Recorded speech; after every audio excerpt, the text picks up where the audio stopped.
Hi everyone, I'm Cheryl and welcome to the Sewing Room channel, and this is your tip of the week. If you've been wanting to start making your own clothing, I'm going to give you some simple tips, some do's and don'ts on getting started in sewing clothing. The very first thing you need to do is take a tape measure and measure the following areas on your body. You want to measure right through the center of your chest area and then at your waistline. Your waistline will be a little bit above your belly button. And then your hips, the widest part of your hips.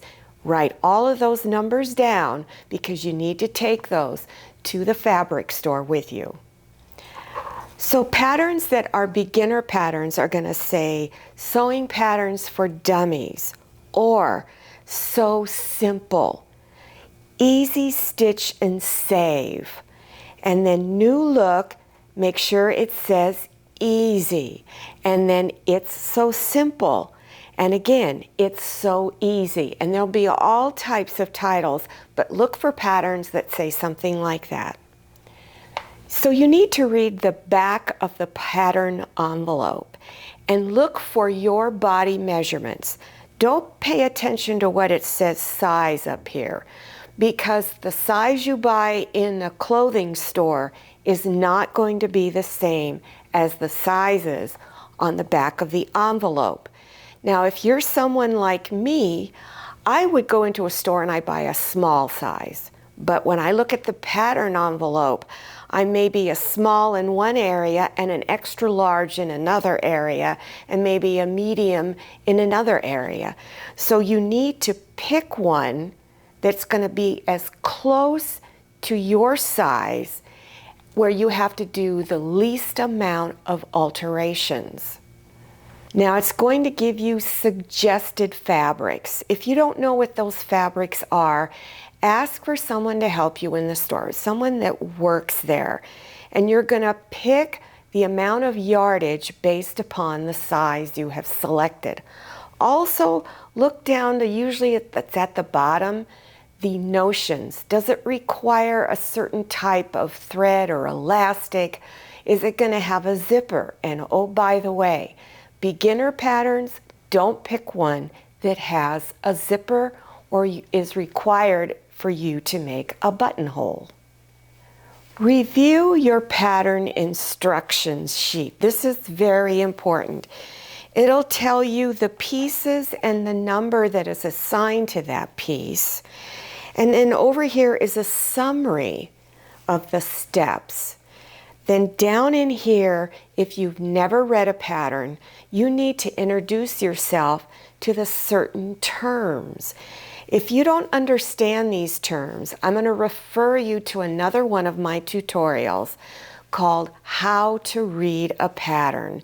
And it goes into detail on what all of these things mean.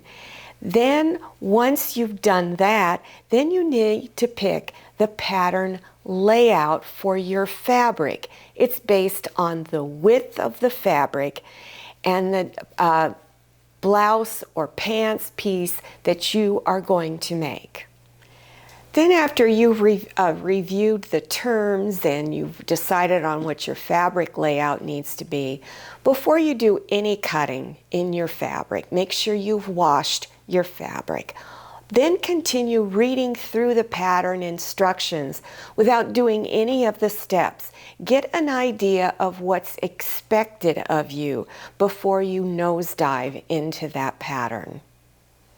Now on your pattern instruction sheet, it will tell you what pieces you need to get out of your envelope. Now, when you start looking at the pieces, you're going to panic if you've never looked at one before, because you're going to see all of these lines. These are the cutting lines, and it's based upon the size you selected on the back of the envelope. So I recommend you highlight all of those lines that pertain to your size. Now it's time to lay your fabric out, and again pay attention to how they ask you to fold it. Look for the width of your fabric. In other words, is it 45 inches wide? Is it 60 inches wide? There are different layouts for that. Then place your pattern pieces down the way they recommend that you do it. I recommend one of two ways to secure your pattern pieces to your fabric. Use straight pins and place them all along the edges of each piece, and then use scissors to cut them out. Make sure your scissors are very sharp. Or, this is my preferred way because I have problems using scissors, I place large weights along the edges of all of my pattern pieces. I purchased these in the hardware store at Home Depot where they sell the nuts and bolts. And then I use a rotary cutter to cut them out. So you have to make sure if you're going to use the rotary cutter that you place all of your fabric over a cutting mat. Now I just have one more thing I want to remind you of. It's been a while since I've talked about your stitching notebook. In other words, they're notes about all the different things you like to work on. This is really important because I bet some of you have a drawer where you've thrown a bunch of notes in and none of it makes sense when you go to look for what you want. So by setting up a stitching notebook, notes on videos you've watched or just different projects that you've worked on in the past, you want to write it down and keep it in here. And if you're not sure how to set one up, go to my Sewing Tip of the Week number 10. That link is listed below your YouTube screen in the description section. So just scroll down till you see the word more. Click on it and that will expand open and you will see links appearing.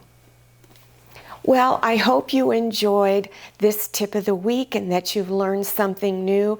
Remember, review my tutorial, How to Read a Pattern. It will be very helpful to you because the language in patterns is very different and you really need to understand all of those terms. Now don't forget to follow me on Instagram and make sure you check out my Facebook page. Thank you so much for watching. I'll see you next time and happy sewing. If you like the Sewing Room channel, one of the best ways to show your support is to subscribe by clicking on that red subscribe button and give this video a thumbs up. And don't forget to click on share to share this video with your friends. And make sure you click on the bell so you receive notifications for all my new videos.